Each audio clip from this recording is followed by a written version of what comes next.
Hello అండి, నా పేరు డాక్టర్ కారెడ్డి శ్రీధర్ రెడ్డి. నేను general and laparoscopic surgeon, treatment range hospital, KPHB colony, road number 4లో అవైలబుల్గా ఉంటాను. అసలు హెర్నియాస్ అంటే ఏంటి? ఈ హెర్నియా వలన ఎటువంటి ప్రాబ్లమ్స్ వస్తాయి? చాలామందికి అంబ్లికల్ హెర్నియా అంటే నెగ్లెక్ట్ చేస్తూ ఉంటారు. అంబ్లికల్ హెర్నియాని మనం ఎంత చేయాలి, ఏ టైంలో ట్రీట్ చేయాలి, ఎటువంటి చికిత్సలు అవైలబుల్ ఉన్నాయని తెలుసుకుందాం.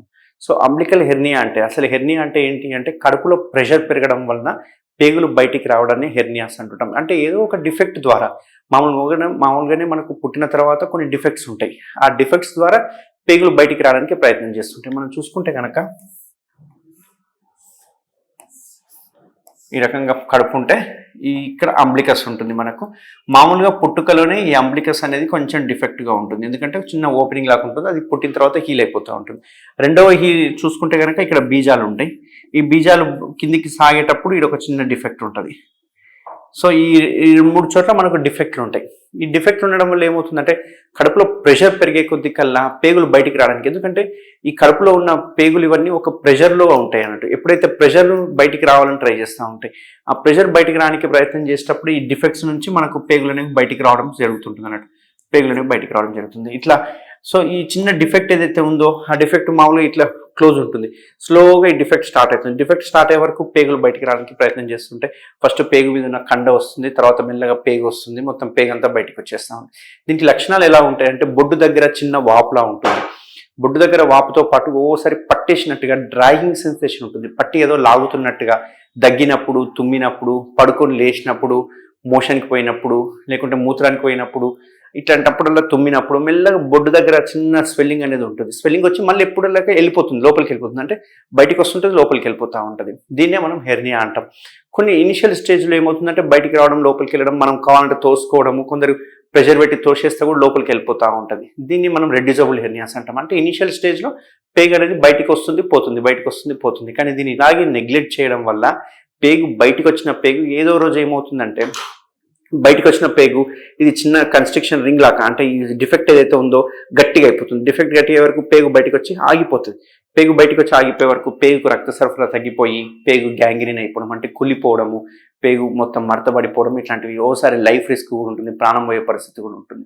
సో ఈ చిన్న హెర్నియాకి ఏంటంటే, మనం చికిత్స చేయించుకుంటూ అయిపోయేదానికి ప్రాణం మీద తెచ్చుకున్నట్టు ఉంటుంది. చాలామందికి ఇది ఐడియా ఉండదు.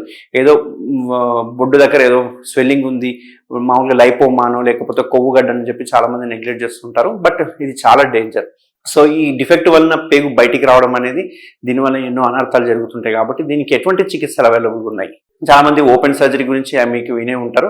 మనం ఇక్కడ ఏం చేస్తామంటే, ఒక పెద్ద కోత పెట్టేసేసి ఈ పేగు లోపల దొబ్బేసి ఇక్కడ ఒక మెష్ అనేది వేయడం జరుగుతుంది. అంటే ఒక జాలి లాంటిది మెష్ చేస్తాం అన్నట్టు.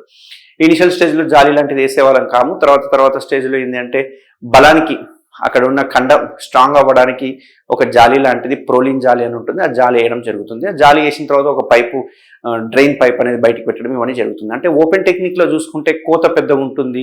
జాలి పెట్టిన తర్వాత జాలి పైనుంచి ఒక డ్రైన్ పైప్ పెట్టాల్సి వస్తుంది. అండ్ 3-4 రోజులు బెడ్ రెస్ట్ ఉండాల్సి వస్తుంది, హాస్పిటల్ స్టే ఉండాల్సి వస్తుంది.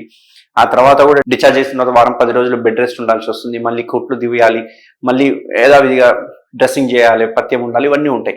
బట్ మనం చేసే మెథడ్ ఏదైతే ఉందో, లాప్రోస్కోపిక్ మెథడ్, జస్ట్ ఒక చిన్న హోల్స్ అన్నట్టు, ఒక చిన్న హోల్స్ వేయడం వల్ల ఆ చిన్న హోల్ నుంచే మనము ఆ హెర్నియాలో ఉన్న పేగును లోపల దొబ్బేసేసి, ఆ పేగును మనం ఎప్పట్లాగా మూత పెట్టేసేసి ఒక పెద్ద జాలి వేయవచ్చు.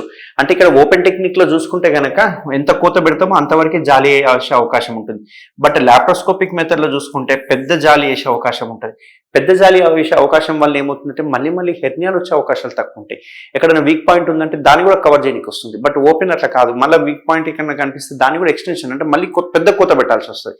బట్ మనకు లాప్రోస్కోపిక్లో మనకు లోపలంతా కనిపిస్తుంటుంది కాబట్టి ఎంత పెద్ద మెష్ అయినా వేసుకోవచ్చు. అండ్ ఇది కంప్లీట్ పెయిన్లెస్ ప్రొసీజర్. ఇమ్మీడియట్గా పేషెంట్ని 1 డేలో డిశ్చార్జ్ చేయడం జరుగుతుంది. ఎటువంటి డ్రైన్ పైపులు ఉండవు, ఎటువంటి కోత కుట్లు ఉండవు, ఎటువంటి నొప్పి ఉండదు.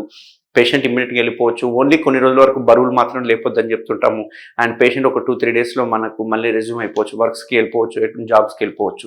సో ఎవరికైనా హెర్నియాస్ ఉంటే కనుక, ఈ బొడ్డు దగ్గర ఎవరికైనా స్వెల్లింగ్ ఉంటే అస్సలు నెగ్లెక్ట్ చేయకండి. ఒక స్కానింగ్ తీయించుకొని ఇమ్మీడియట్గా నన్ను కన్సల్ట్ అయితే కనుక మనం దీనికి లాప్రోస్కోపిక్ మెథడ్ ద్వారా హెర్నియా సర్జరీ చేసుకోవచ్చు. Thank you very much. Thank you Sridhar Reddy sir. Thank you doctor Sridhar Reddy sir. Thank you Sridhar Reddy sir. Thank you Sridhar Reddy sir. Thank you Sridhar Reddy sir. Thank you Sridhar Reddy sir. Thank you Sridhar Reddy sir. Thank you Sridhar Reddy sir. Thank you Sridhar Reddy sir. Thank you Sridhar Reddy sir.